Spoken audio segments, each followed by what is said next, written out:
5ই August বা শেখ হাসিনার সরকার পতনের ক্রেডিট তুমি কার? কারণ এই ক্রেডিটকে আমরা ছিনতাই হতে দেখছি, এটা নিয়ে একচ্ছত্র আধিপত্য বিস্তার করতে দেখছি, এটা নিয়ে আমরা রাজনীতির মাঠে তোলপাড়ও দেখছি। এতদিন যাবৎ আমরা জানতাম যে এই বৈষম্য বিরোধী ছাত্র আন্দোলন তারাই ছিল এই সরকার পতনের যেই ঘটনা সেটার মূল নায়ক, কিন্তু আজকে সে নায়কদেরকে সাইড নায়ক বানিয়ে সরকার পতনের যে ইস্যুটার পেছনের আসল প্রেক্ষাপট কি সেটা নিয়ে এক চাঞ্চল্যকর বিধ্বংসী বক্তব্য দিয়েছেন বিএনপির যুগ্ম মহাসচিব খায়রুল কবির খোকন ভাই। আমরা আশা করি আগামী 2-3 ঘন্টায় খায়রুল কবির খোকন ভাইকে বৈষম্য বিরোধী সমন্বয়করা তারা মোটামুটি ফ্রাই করবে। তো কেন ফ্রাই করবে? আমরাও কিন্তু এটাই জানি। প্রথম দিকে যখন এই বৈষম্য বিরোধী আন্দোলন শুরু হয়েছিল, অ্যাজ ইউজুয়াল এখন যেমন সারা বাংলাদেশে বিভিন্ন আন্দোলন চলতেছে না, আমরা কোনো কনসার্ন করি না, কারণ কি এগুলা বাংলাদেশের চলমান ঘটনা। তো বৈষম্য বিরোধী আন্দোলনের প্রথম প্ল্যাটফর্মটা ছিল কোটা আন্দোলন, খেয়াল আছে তো? তো এরপরে এটা ধাপে ধাপে পলিটিক্যাল ম্যাটিকুলাস প্ল্যান এখানে কানেক্ট ছিল 100%। বিএনপি জামাত ব্যাকগ্রাউন্ডে শক্ত ভূমিকা রেখেছিল, যার কারণে ছাত্ররা তারা কিন্তু এমন না যে প্রথম থেকে নেতৃত্ব দিয়ে আসছিল। একটা এন্ডিং পয়েন্টে যখন ডিবি হারুন তুলে নিয়ে গেল তখন আমরা তাদেরকে ভালোভাবে চিনলাম। তাদের একটা plan A, plan B, team A, team B, team C এরকমও ছিল।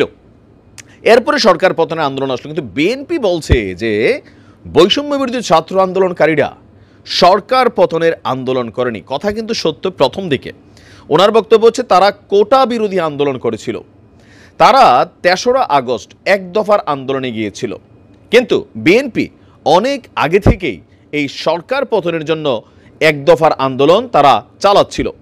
সরকার পতনের আন্দোলনের মাস্টারমাইন্ড ছিল তারেক রহমান, কিন্তু আমরা দেখছি ডক্টর ইউনূস বলছেন মাস্টারমাইন্ড হচ্ছে মাহফুজ। তো বলছেন যে তিনি নেপথ্যের কারিগর না, প্রকাশ্যের কারিগর বলা যায়, যে পেছন থেকে তিনি গেম খেলছেন না, তিনি প্রকাশ্যে গেমটা খেলছেন। 6000 কিলোমিটার দূরে থেকেও বাংলাদেশের জনগণের পাশে থেকে বলেছেন টেক ব্যাক বাংলাদেশ। দর্শক, নরসিংদী জেলা বিএনপি কার্যালয়ে বিএনপির প্রতিষ্ঠাতা শহীদ প্রেসিডেন্ট জিয়াউর রহমানের জন্মবার্ষিকী উপলক্ষে শীতার্তদের মধ্যে কম্বল বিতরণ কর্মসূচিতে তিনি আপনার এই বক্তব্য দিয়েছেন। তো তার এই বক্তব্যে এই মুহূর্তে মিডিয়াতে আমরা দেখছি বৈষম্য বিরোধী ছাত্র আন্দোলনে যারা সমর্থক আছেন এখন তারাও নানানভাবে বিভাজিত। আপনি এখন যদি বলেন যে সেই সরকার পতনের আগের দৃশ্যপট আরেকবার এই ছাত্রদের ডাকে, আপনি এখন যদি বলেন যে সরকার পতনের পরপর যে বন্যা হয়েছিল আমাদের কুমিল্লাতে, সারা বাংলাদেশের মানুষ এদের হাতে যেভাবে টাকা পয়সা তুলে দিয়েছিল, আপনি এখন যদি বলেন সার্জিস হাসনাত তারা ডাক দিয়ে বলে যে ভাই আমাদের কাছে টাকা দেন, ওই টাকার 10 ভাগের 1 ভাগও মানুষ এদেরকে দিবে না, কারণ কিছু কিছু জায়গায় এরা কিন্তু প্রশ্নবিদ্ধ হয়ে গেছে, এটা অস্বীকার করার সুযোগ নেই। পাশাপাশি কমিটি গঠন করতে গিয়া লোকাল পর্যায়ে অনেকে এখানে অনুপ্রবেশ করছে, যারা রাজপথে ছিল সরকার পতনের বেলায় তারা বৈষম্যের শিকার হচ্ছে, যার কারণে কমিটিগুলোকে পাল্টা চ্যালেঞ্জ করা হচ্ছে। বৈষম্য বিরোধী জাতীয় নাগরিক কমিটি মারামারিতে লিপ্ত হচ্ছে, তাদের কেন্দ্রীয় কার্যালয়ে মারামারি ঘটছে। তো তাদের মধ্যে এই যে বিভাজনটা, এটা কিন্তু শক্তিটা হারাই ফেলছে। আপনি দেখেন সরকার পতনের পর থেকে এদের ডাকে আসলে কি বড় কোনো পরিবর্তন দেশে ঘটে নাই? রাষ্ট্রপতি না, এখানে বিএনপি বস হিসাবে কাজ করছে। সংবিধান না, এখানে বিএনপি বস হিসাবে কাজ করছে। প্রোক্লেমেশন অফ জুলাই ঘোষণাপত্র, ওইখানে কি করছে? কোনো কিছু অর্জন হয়েছে ওইভাবে না, এখানে বিএনপি বস হিসাবে কাজ করছে। আওয়ামী লীগকে নিষিদ্ধকরণ, এটাও এই সরকারের দ্বারা সম্ভব হবে না, কারণ বিএনপি চায় না আওয়ামী লীগকে নিষিদ্ধকরণ করা হোক। সো এই যে মাঠের ক্যাপাবিলিটি রাইট নাও, সেখান থেকে বিএনপির প্রশ্নটা যে এই যে আজকে আমাদের ক্যাপাবিলিটিটা তোমরা বুঝা নাও আর তোমাদের ক্যাপাবিলিটিটা তোমরা বুঝা নাও।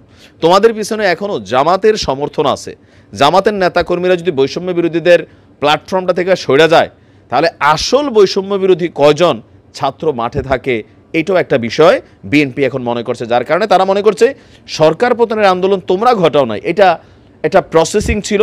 বিএনপির জামাতের হাজার হাজার নেতাকর্মী জেল খেটেছে, দীর্ঘদিন যাবত এই সংগ্রামটা চলছে। 2 দিনে এমন হয় না যে সরকার ফালাই দিছো, দাঁত একদম নড়তে শুধু একটা জায়গার মধ্যে আটকে ছিল, হেঁচকা টান তোমরা দিছো, সরকার পড়ে গেছে। বিএনপি আসলে এটাই বুঝতে চায়।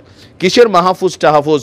আন্দোলনের মাস্টারমাইন্ড হচ্ছে তারেক রহমান, এই ক্রেডিট এখন বিএনপি নিতে চায়। তা আপনি কি মনে করেন যে এই ক্রেডিট কি বিএনপির অথবা জামাতের নাকি বৈষম্য বিরোধী ছাত্র আন্দোলনের? 8-10 জন সমন্বয়ক যাদেরকে আমরা দেখছি শুধুমাত্র তাদের, বা পলিটিক্যাল দলগুলোকে বাহিরে তারা কি পারত? তবে ছাত্রদের একটা প্রধান বোকামি হচ্ছে, আমি মনে করি, বিএনপির লেজে পা দেওয়া। বাংলাদেশকে চালায় আওয়ামী লীগ, বিএনপি, আর জামাত এখন একটা পজিটিভ ভূমিকাতে অবস্থান করছে, কিন্তু আওয়ামী লীগকে ফালানোর জন্য সবচেয়ে বড় ভূমিকা অবশ্যই বিএনপি এবং জামাত এখানে রাখছে। এখন আপনি যদি বিএনপির আবার পা দিয়ে বসেন, বিএনপিকে নিয়ে, তারেক রহমানকে নিয়ে বিভিন্ন ধরনের মন্তব্য বিভিন্ন সময় তারা করছে, বেগম খালেদা জিয়ার মুক্তি নিয়ে তারা করছে, তো এগুলোতে স্বাভাবিকভাবে বিএনপির নেতাকর্মীরা এই বৈষম্য বিরোধীদেরকে নিয়ে কিন্তু নানান পাল্টাপাল্টি বক্তব্য দিচ্ছেন। এখন কিন্তু সিনিয়র লেভেলের নেতারাও বক্তব্য দেওয়া শুরু করছেন। তো আপনি কি মনে করেন আসলে কোন দিকে যাচ্ছি আমরা? কমেন্টে লিখুন। আসসালামু আলাইকুম।